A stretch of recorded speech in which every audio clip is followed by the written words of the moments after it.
This is KYW-TV Channel 3, Cleveland, and it's time now for the Eyewitness News mid-afternoon update here for this Tuesday, June 24th, 1961. Good afternoon, everybody. I'm Peter Wiggins. Your news at 9 there. 2 persons died in the East Side apartment fire yesterday, bringing the total number who perished in the fire to 20 people in fires here since November 5th. Victims at $100,000 blaze at the 47th Suite building at 298 East 88th Street were Larry Williams, about 37, who has known relatives that he doesn't have in a year, and Kevin Logan, 6 months, son of Mrs. Alice Logan. Firemen rescued Mrs. Logan and her daughter, 7-year-old Tanya, who was 7 months from a window there. 4th floor apartment. City Council voted last night 21-12 to uphold Mayor Anthony J. celebration of his air pollution veto. This victory for the mayor and the Republic Steel Corporation was tempered by a few minutes later by a narrow defeat. Celebrity lost by one of his votes to attempt to get council to enact forthwith a new pollution ordinance, which is favored by him as this measure is still alive. It is referred to a committee. The action on the council floor replicated the finding of the council's air pollution committee only a few hours before. The committee recommended 5-2 that the veto would be overridden. That's why it had taken 22 votes, 2/3 of the council.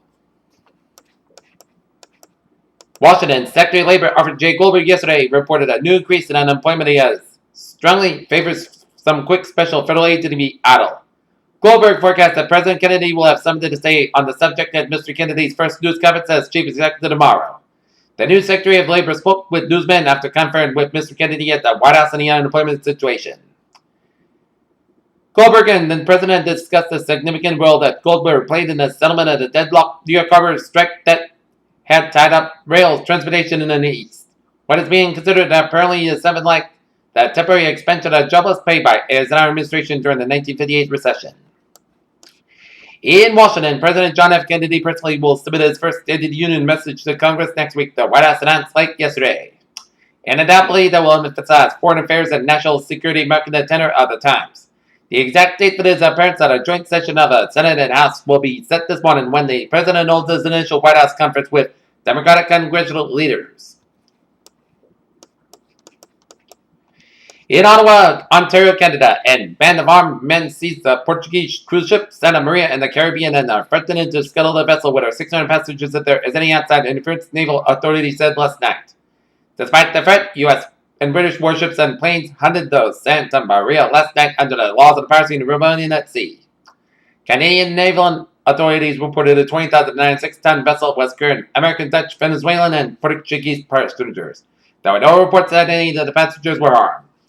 Reports that the British Admiralty said a band of about 70 armed with machine guns and grenades killed at least one ship officer and wounded another with a grenade and taken control of the ship as she was passing off Martinique.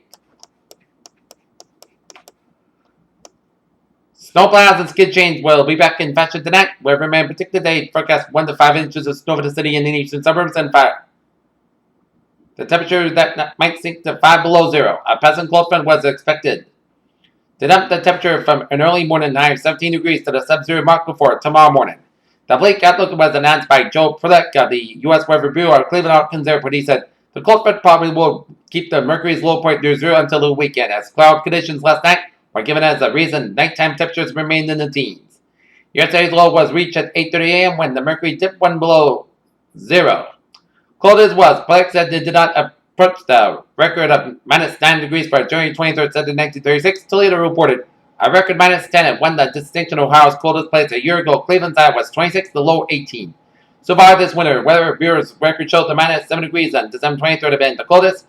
The all-time low in Greater Cleveland was minus 17 degrees on January 29th, 1873.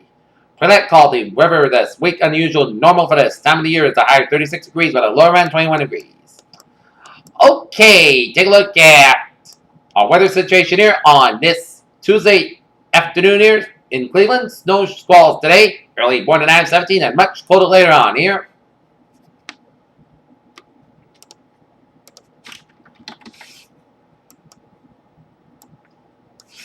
Right now,